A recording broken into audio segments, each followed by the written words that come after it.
आशा करता हूं आप सब बहुत अच्छे होंगे। मेरा नाम है सिद्धांत अग्निहोत्री। स्टडी आईक्यू पे आपका बहुत बहुत स्वागत है। आज हम बात करेंगे दोस्तों नीम करोली बाबा की।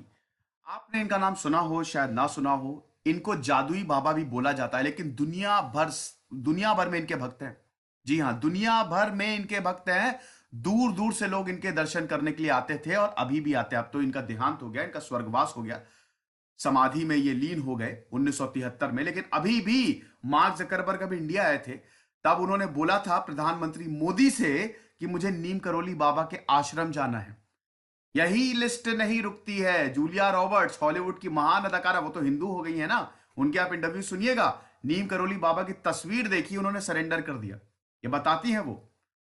स्टीव जॉब्स भी भारत आए थे। मैंने बताया था ना, स्टीव जॉब्स की एप्पल के फाउंडर, बताइए, वो तक नीम करोली बाबा के पास आए थे दीक्षा लेने के लिए। और अगर उस समय नीम करोली बाबा जिंदा होते, यकीन मानिए वो सच में या तो रामदास हो जाते या कोई और हो जाते। स्टीव जॉब्स की बात कर रहा हूं। तो आज हम इनकी बात करेंगे दोस्तों। लेकिन आप देखिए, आडंबर से दूर, दिखावे से दूर, ये हैं असली गुरु, ये हैं असली बाबा। आजकल तो बाबा एक फैशन हो गया है ना। हर कोई बाबा बना, बढ़िया बाल एकदम स्टाइलिश करवाए हुए, बढ़िया कपड़े, एकदम एसी कार से चलते हैं। ये कोई गुरु हैं?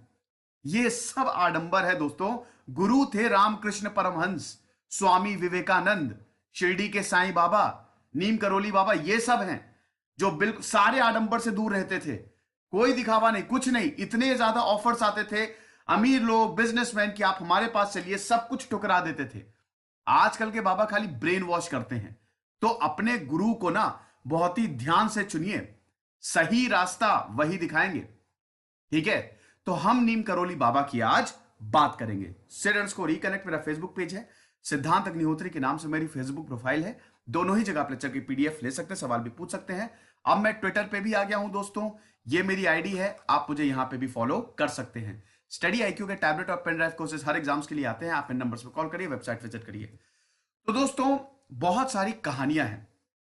नीम करोली बाबा की बात करें तो इनका जन्म लगभग 1900 में हुआ था, 1900 में हुआ था। ठीक है, फिरोजाबाद डिस्ट्रिक्ट है उत्तर प्रदेश में, वहां पे अकबरपुर में एक ब्राह्मण फैमिली में हुआ था। लेकिन जब इनका जन्म हुआ, काफी समृद्ध परिवार था इनका, जमींदार थे इनके पिताजी दुर्गा प्रसाद शर्मा। तो इनके पिताजी इतना ज्यादा अपने बेटे को लेके खुश हो गए।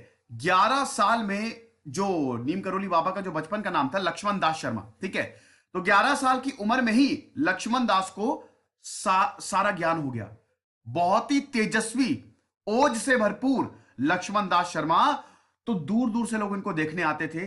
तो जो इनके पिताजी थे वो फूले नहीं समाते थे। लेकिन जैसा कि आपको पता है कि लक्षण तो दिख जाते हैं दोस्तों, जैसा भगवान बुद्ध के साथ हुआ। भगवान बुद्ध के आने से पहले ही, और जब वो पैदा हुए थे, ज्योतिष ने भविष्यवाणी कर दी थी कि ये तो साधु ही बनेगा, आप कुछ भी कर लीजिए, लेकिन ये संत बनेगा। तो उनके पिताजी ने वो सारी चीजें की जिससे भगवान बुद्ध को कोई ख्याल आ ही ना। 16 साल की उम्र तक तो भगवान बुद्ध को यह तक नहीं पता था कि हम बूढ़े होते हैं।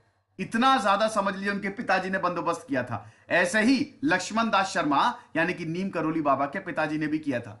वो चाहते थे कि बेटा बिल्कुल इन सबसे दूर रहो, तो बिल्कुल भी ऐसी कोई बात नहीं करते थे। लेकिन जो डेस्टिनी है, जो किस्मत है, उसको आप बदल नहीं सकते। किस्मत में था साधु बनना, तो साधु बने। 11 साल की उम्र में इन्होंने अपना घर छोड़ दिया, 11 साल की उम्र में। और उसके बाद इधर उधर भटकते रहे। फिर ये गए गुजरात, गुजरात के बवनिया में गए। और ऐसा बोला जाता है 7-8 साल तक इन्होंने वहां पे तपस्या की और 8 सिद्धियां हासिल की। किसी भी साधु को सिद्धि हो गई, वो सब कुछ बदल देगा। वो यूनिवर्स से कनेक्ट हो जाता है, यूनिवर्स को अपने हिसाब से चला सकता है, सृष्टि को, बिल्कुल, है ना। तो सिद्धियां लेना बहुत ही ज्यादा मुश्किल होता है। आपने देखा होगा अक्सर ज्यादातर जो साधु होते हैं, जो बहुत ही सीरियस, वो बिल्कुल ध्यान में लगे रहते हैं, मेडिटेट करते रहते हैं। वो अपने जो सेंसेस होते हैं उन पे काबू पाते रहते हैं। तो सिद्धि पाना बहुत मुश्किल होता है। तो 8 सिद्धियां, ऐसा बोला जाता है कि यहां पे लक्ष्मण दास शर्मा यानी कि नीम करोली बाबा को मिली। तो इनका नाम नील करोली बाबा कैसे पड़ गया, इसकी भी कहानी है दोस्तों। इधर उधर घूमते रहते थे, तो फर्रुखाबाद के पास एक गांव है नीम करोड़ी, वहां पे गांव है। तो एक बार क्या हुआ कि ये ट्रेन से जा रहे थे और फर्स्ट क्लास डिब्बे में चढ़ गए गलती से। साधु हैं, कोई नहीं। टीटी आया, टीटी ने बोला टिकट दिखाओ। टिकट था नहीं इनके पास। टीटी ने बोला कि आप जाइए, उतर जाइए, टिकट नहीं है तो, और दोबारा मत चढ़िएगा। इनको उतार दिया। अब नीम करोड़ी बाबा जो थे वो उतर तो गए, लेकिन जब नीम करोड़ी बाबा उतरे वो ट्रेन स्टार्ट ही नहीं हुई। ये कहानी है दोस्तों, वो ट्रेन स्टार्ट ही नहीं हुई और नीम करोड़ी बाबा वहीं बैठे रहे। तब यहां पे ड्राइवर और टीटी को ये एहसास हो कि उन्होंने कितनी बड़ी गलती कर दी है। तो ड्राइवर ने गए नीम करोड़ी पापा के पास और उनके हाथ पैर जोड़े, बोला कि आप प्लीज ट्रेन के अंदर आ जाइए ताकि ट्रेन हमारी चल पड़े। तो नीम करोड़ी बाबा मान तो गए, लेकिन दो शर्तें उन्होंने सामने रख दी। पहला कि आप साधुओं के साथ बहुत ही अच्छा व्यवहार करेंगे, अच्छे से, और दूसरा कि यहां पे एक स्टेशन बना दीजिए। तो दोनों ये मांगे मान ली गई और उसके बाद नीम करोड़ी बाबा जब ट्रेन में चले, आशीर्वाद दिया, तब ट्रेन भी चल पड़ी। तो वहां से इनका नाम नीम करोली बाबा पड़ गया। ठीक है ना। इनकी वेबसाइट भी है दोस्तों, इनके आश्रम भी बहुत सारे बने हुए हैं। आश्रम में हालांकि जो इनका सबसे फेमस कैंची धाम है, ये मंदिर में रहते थे, ठीक है, चबूतरे पे रहते थे। कोई बहुत बड़ा इनका, कभी कभी पेड़ के नीचे सो जाते थे। तो कोई इनका बहुत ऑफर आते थे, बड़े बड़े लोग आते थे कि आप हमारे साथ चलिए, हमारे घर में रहिए, सब ठुकरा देते थे वो। भक्तों के लिए बहुत ही कहते ना, इनका दिल बहुत बड़ा था। जो भक्त थे सारे, डाकू डाकू से लेकर, डाकू भी आते थे, चोर डाकू सब इनकी शरण में आते थे, और अमीर लोग भी आते थे, और सब एक जगह बैठते थे। हर कोई सरेंडर कर देता था। ठीक है। तो हम ये देखते हैं कि फिर उसके बाद घूमते रहे और वहां पे ही रहे, नीम करोड़ी में ही रहे, और वहां से फिर इनका नाम जो है वो नीम करोली बाबा पड़ गया। और फिर इनके चमत्कार के किस्से तो दोस्तों बहुत ही ज्यादा फेमस है, हम क्या बताएं। ठीक है, हम अभी कहानियों की बात करेंगे। और इनको बहुत सारे नामों से जाना जाता रहा है।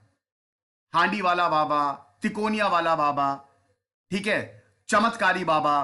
तो बहुत सारे नामों से ये जाने जाते रहे। कोई भी आता है दर्शन कर लीजिए, कोई दिक्कत नहीं। वैसे ज्यादातर जो दर्शन करने आते थे वो सब सरेंडर कर देते थे, वापस ही नहीं जाते थे। इनका चेहरा ऐसा था, और ये ऐसा नहीं, खूब हंसना खेलना खूब पसंद करते थे। कभी बाबा खूब हंसते थे और एकदम से शांत हो जाते थे, और एकदम से लीन हो जाते थे, कभी एकदम से रोने लगते थे। कहते थे कि पूरी दुनिया को प्यार करो, भगवान अपने आप मिल जाएगा। दो मेन आश्रम इन्होंने बिल्ड किए वैसे, जब तक ये जीवित रहे। एक तो वृंदावन में है, अभी भी है, लेकिन आपको अगर यहां पे जाना है तो आपको परमिशन लेनी पड़ती है। और एक कैंची धाम, ये नैनीताल के पास है। ये बहुत ही कम दिन यहीं पे ही मार्क जकरबर्ग गए थे, और एक दिन उन्होंने सोचा कैंची धाम में बिताएंगे, लेकिन 2 दिन बिता दिए, ऐसा था। और उस समय फेसबुक बहुत ही खराब समय से गुजर रही थी, और जैसे ही बाबा का आशीर्वाद मिला वापस आ गए। और उसके बाद देखिए कितना फ्लरिश की फेसबुक। स्टीव जॉब्स को देखिए, स्टीव जॉब्स की भी अभी हम बात करेंगे। तो कैंची धाम नैनीताल के पास है, वहां पे इनका बहुत ही खूबसूरत, अभी वो मैं पिक भी दिखाऊंगा आपके, वहां पे बहुत ही खूबसूरत आश्रम बना है। और 2 इन्होंने मंदिर भी बनाए। ऐसा बोला जाता है नीम करोली बाबा हनुमान जी के अवतार थे, है ना। हनुमान जी का इनको आशीर्वाद था, अवतार थे। तो ये भी इनके सामने बोला जाता है, और बहुत सारे मंदिर भी इनके नाम पे बनाए गए हैं। ठीक है ना। एक 1964 में हनुमान मंदिर इन्होंने खुद बनाया था, और 1973 में 11 सितंबर 1973 में इनका देहांत हो गया था। डॉक्टर्स ने बचाने की बहुत ज्यादा कोशिश की, लेकिन इसके मतलब महाराज जी के बारे में बोला जाता है कि जब वो हॉस्पिटल में थे तो डॉक्टर्स बार बार इंजेक्शन लगा रहे थे, ऑक्सीजन मास्क। तो महाराज जी ने ऑक्सीजन मास्क निकाल के फेंक दिया, और उन्होंने बोला कि अब मेरा अब समाधि लेने का वक्त आ गया है, मुझे गंगा जल चाहिए। और ओम जय जगदीश हरे यही जप रहे थे। तो किसी तरीके से गंगा जल दिया और फिर समाधि में लीन हो गई है। ठीक है। तो 1973 1973 में हम देखते हैं कि इनका इनका स्वर्गवास हुआ। अब दोस्तों हम इनके शिष्यों की बात कर लेते हैं, इनके चमत्कारों की बात कर लेते हैं। इसमें सबसे बड़े रामदास हैं।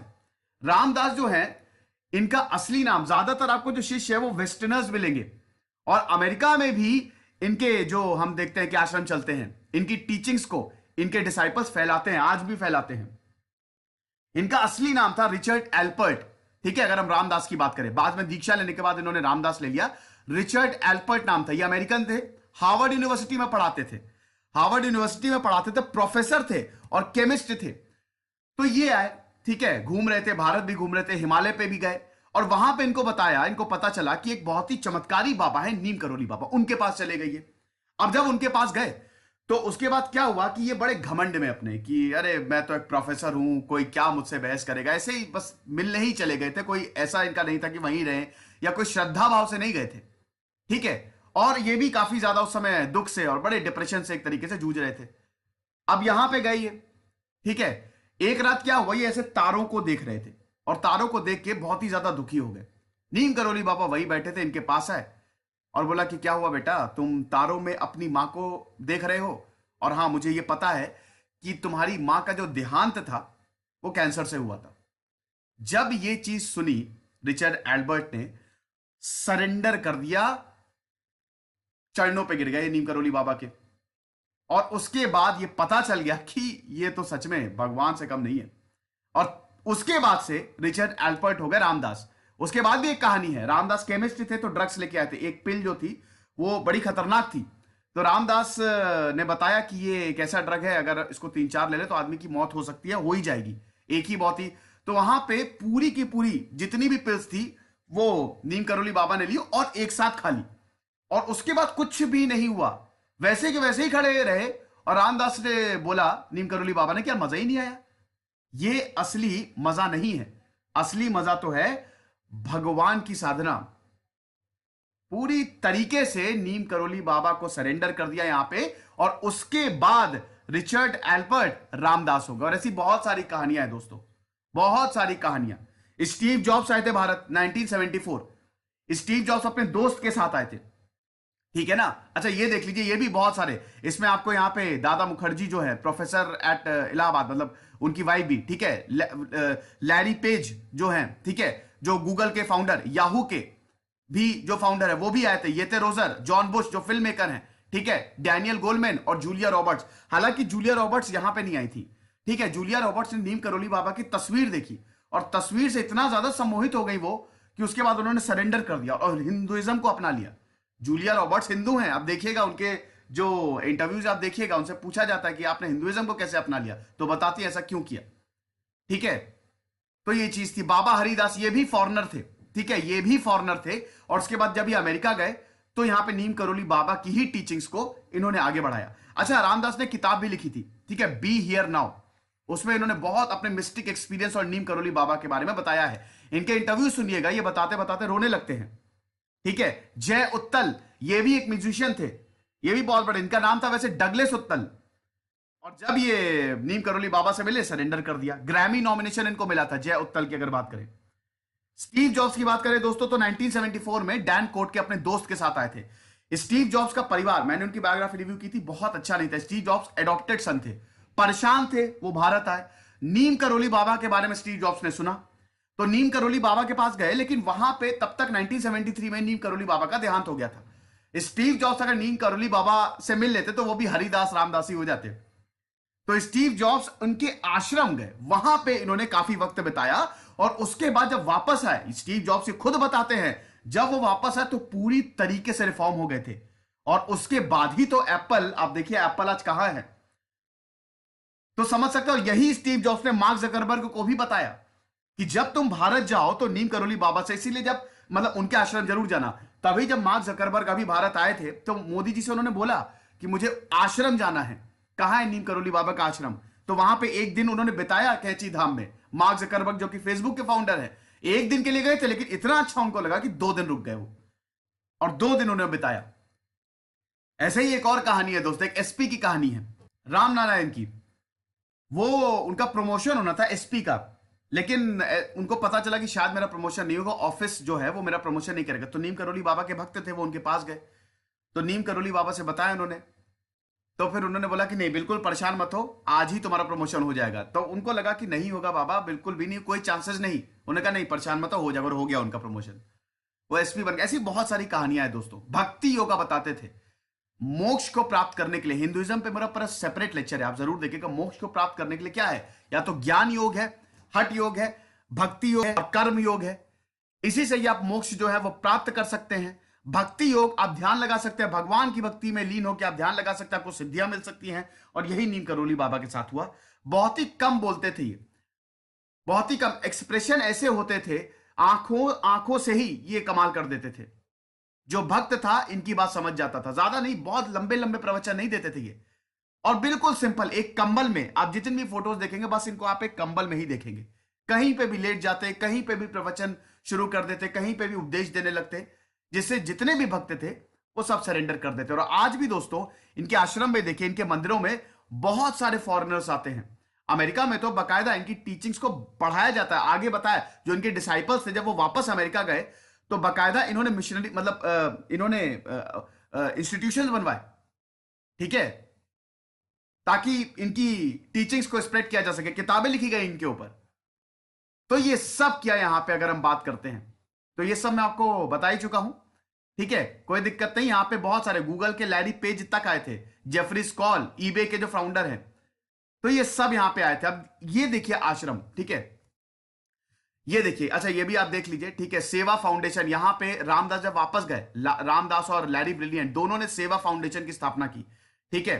और ये एक तरीके से इंटरनेशनल हेल्थ ऑर्गेनाइजेशन, और यहां पे मेडिटेशन भी होता है, यहां पे भक्ति कैसे की जाए वो भी बताया जाता है, ठीक है ना। तो ये चीज है, और स्टीव जॉब्स ने इसको बहुत अच्छे से फंड किया। नीम करोली बाबा के कुछ भी उनसे एसोसिएटेड था तो स्टीव जॉब्स, क्योंकि बहुत अमीर होते ही वो, तो भर भर के फंड किया, ठीक है। तो ये चीज है। ये देखिए दोस्तों आश्रम है, यहां पे सर्दियों पे आप जा नहीं सकते, कैंची धाम जो है सर्दियों में आप जा नहीं सकते, पहाड़ियों के बीच में है ये। सर्दियों में इसलिए नहीं जा सकते, इतनी सर्दी पड़ती है कि ये बंद हो जाता है, और यहां पे जाने से पहले आपको परमिशन लेनी पड़ती है, आप ऐसे नहीं जा सकते। इनकी बाकायदा वेबसाइट है, वहां पे जाके अप्लाई कर सकते हैं। तो ये बहुत ही मिस्टिकल एक्सपीरियंस होगा, मैं तो वैसे नहीं किया हूं लेकिन मैं जाऊंगा जरूर। तो ये लेक्चर था दोस्तों नीम करोली बाबा पे। आई होप आपको पसंद आया होगा। खुश रहिए, पढ़ते रहिए। इधर से सिद्धांत अग्निहोत्री साइनिंग ऑफ।